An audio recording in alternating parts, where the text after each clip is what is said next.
আজমলৰ NGOৰ নাম লৈ হাজাৰ হাজাৰ মহিলাক প্ৰতাৰণা। চাউল কম্বল দিয়াৰ নামত বহু লাখ টকা লুণ্ঠনৰ অভিযোগ। অপৰাধীৰ ৰম্য ভূমিত পৰিণত নগাঁও জিলাৰ সংখ্যালঘু অধ্যুষিত অঞ্চল। বেনামী NGOৰ পৰা সাহায্য দিয়াৰ নামত দৰিদ্ৰ ৰাইজৰ পৰা লুণ্ঠন লাখ লাখ টকা। আৰক্ষীৰ নিষ্ক্ৰিয় ভূমিকাৰ অভিযোগ। ৰাজ্যৰ মুখ্যমন্ত্ৰীগৰাকীয়ে অপৰাধ আৰু অপৰাধীৰ বিৰুদ্ধে যিমানেই কঠোৰ নহওক কিয় আৰক্ষীৰ নিষ্ক্ৰিয়তাৰ সুযোগ লৈ সংখ্যালঘু অধ্যুষিত অঞ্চলত একাংশ দুষ্ট চক্ৰই কৰি গৈছে লুণ্ঠন। সাইবাৰ অপৰাধৰ পিছত এইবাৰ বিভিন্ন NGOৰ নাম লৈ একাংশ দালালে সংঘটিত কৰিছে ভয়ংকৰ কাণ্ড। সহজ সৰল সংখ্যালঘু মহিলাক সাহায্য দিয়াৰ প্ৰলোভনেৰে Aadhaar card, pan card, bank passbook সংগ্ৰহ কৰাৰ লগতে নগদ 13-1400 টকাকৈ সংগ্ৰহ কৰি বিয়াগম কেলেংকাৰী সংঘটিত কৰাৰ এতিয়া অভিযোগ উত্থাপন কৰিছে। ভুৱা NGOটোত নিযুক্তিপ্ৰাপ্ত একাংশ দালালে 13-1400 টকাৰ বিনিময়ত প্ৰথম মাহত চাউল দালি আদি দিয়াৰ কথা কৈছিল। দ্বিতীয় মাহত কম্বল দিয়াৰ কথা আছিল যদিও বেছি সংখ্যকে সেয়া লাভ নকৰিলে। কম্বল নাপায় এজেণ্টক বিচাৰি এতিয়া হাহাকামৰ পৰিৱেশ এইসকল ভুক্তভোগী মহিলাৰ। অভিযোগ অনুসৰি বহু লাখ টকা আত্মসাৎ কৰি এজেণ্টজন পলায়ন কৰে। উপায়ন্ত হৈ অসহায় মহিলাসকলে এজেণ্টক বিচাৰি নাপায় এতিয়া সহায় বিচাৰিছে আৰক্ষী। কালিয়াডিঙ্গা, কছাৰীগাঁও, তিনিচুকীয়া আদি অঞ্চলত সংঘটিত হৈছে এনে ঘটনা। এক বৃহৎ অসাধু চক্ৰ জড়িত হোৱাৰ অভিযোগ। প্ৰতিদিনে জুৰিয়াৰ পৰা চাপৰমুখ, ৰহা, মৈৰাবাৰী, লাহৰীঘাটৰ লগতে নগাঁও জিলাৰ বিভিন্ন অঞ্চলত ইয়াৰ মাল বস্তু লৈ গাড়ী লৈ যায়।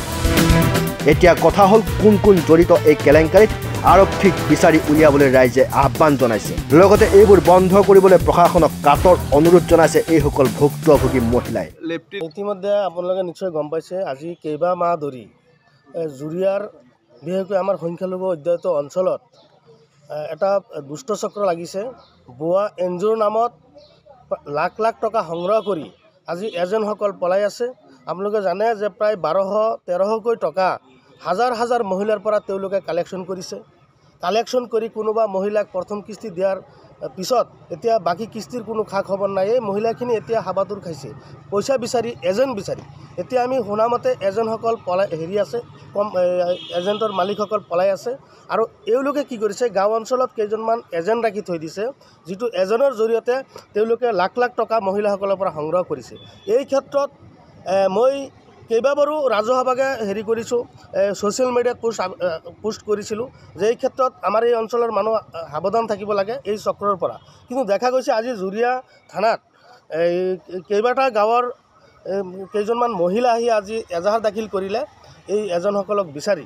গতিকে আমি জুৰিয়া আৰক্ষী প্ৰশাসনক আমি আহ্বান জনাইছোঁ যে এই ক্ষেত্ৰত এটা সঠিক তদন্ত কৰি যে এই চক্ৰৰ লগত কোন কোন জড়িত আছে আৰু এই মহিলাসকলক যাতে এটা ন্যায় দিয়ে তাৰ বাবে আমি সংগ্ৰাম পৰিষদৰ পৰা দাবী জনাইছোঁ। আৰু তাতোকৈ পৰিতাপৰ বিষয় যে বিশেষকৈ আমাৰ বুঢ়া চাপৰিত উচ্ছেদ হোৱা বেছি সংখ্যক মহিলা এই চক্ৰৰ কবলত পৰিছে। গতিকে আমি নগাঁও জিলা আৰক্ষী প্ৰশাসন আৰু জুৰিয়া আৰক্ষী প্ৰশাসনক আমি আহ্বান জনাইছোঁ যে এই চক্ৰটো উৎখাত কৰিব লাগে আৰু এই চক্ৰৰ লগত কোন কোন জড়িত সকলোকে কৰায়ত্ব কৰি এইটো আইনী ব্যৱস্থাত আনিলে সকলো ইয়াত ওলাই যাব। এই চক্ৰটো আপোনাৰ এই কোনটো NGOৰ পৰা এই ধন সংগ্ৰহ কৰি আছে, আচলতে NGOটো সঁচা না মিছা। আজি আজমল ডাঙৰীয়াৰ NGOৰ নামত ইয়াত উত্থাপিত হৈছে, বিভিন্ন ধৰণৰ NGOৰ নাম ইয়াত উত্থাপিত হৈছে। সঁচা অৰ্থত তেওঁলোকৰ NGOৰ পৰা এইটো কালেকশ্যন কৰি তেওঁলোকে মহিলাকক দি আছে না তেওঁলোকে কালেকশ্যন কৰি এইটো পইচাৰ পৰাই তেওঁলোকে কম্বলখিনি কিনি মহিলাসকলক দি আছে। গতিকে এটা ডাঙৰ চক্ৰ ইয়াত সোমাইছে। এই চক্ৰটো উৎখাত কৰিবৰ কাৰণে আমি সংগ্ৰাম পৰিষদে আমি আৰক্ষী প্ৰশাসনক দাবী জনাইছোঁ। আমাৰ গাঁৱে ভূঞে ভুৱা NGO বোলা এটা বস্তু আহিছে, আহি পেলাই মানুহক 1000-1200-1300 টকাকৈ লৈ মাহত কম্বল দিব, এই চাউল দালি এইবিলাক ইত্যাদিবোৰ বস্তু দিব। আকৌ কৈ আছে যে 5000 এই ঘৰো দিব, দমকলো দিব, একাউণ্টত টকা সোমাব।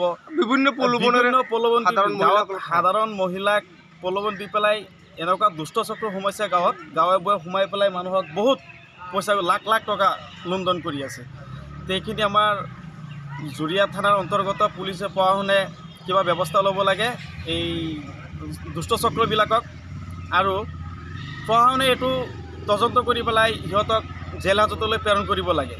যেহেতু গাঁৱৰ দুখীয়া মানুহ দুখীয়া মানুহৰ পৰা পইচা লৈ পেলাই এনেকুৱা লুণ্ডন যে চলাই আছে সিহঁতে এইটো ক'ত পালে ভুৱা NGO খুলি পেলাই মানুহক টকা দিব ইটো দিব সিটো দিব বহুত কিবা কিবি দি বুলি কৈ এতিয়া নিদিয়ে পইচা নি পেলাই সিহঁতে ঘৰ দুৱাৰ কাম কৰি আনি দিছি মানুহে কাম কৰি বন্ধ আলু তুলি মছ তুলি চৰ মছ তুলছি আলু তুলছি বেড়া নাই আমার বিধবা আমি মানে আমরা টেহা দায়িত্ব করে দিই আমরা মাল বস্তু লাগতো না আমরা গরিব মানে দুঃখীয়া মানুষ বেড়া নাই 150 মানুষ দিছে 1.5 লাখ টাকা হ্যাঁ সব মহিলা পুলিশটা কি জানি দাবি করবেন আমরা টেহা উতার লাগতো আমরা মাল লাগতো না আমরা টেহা লাগতো সব আমরা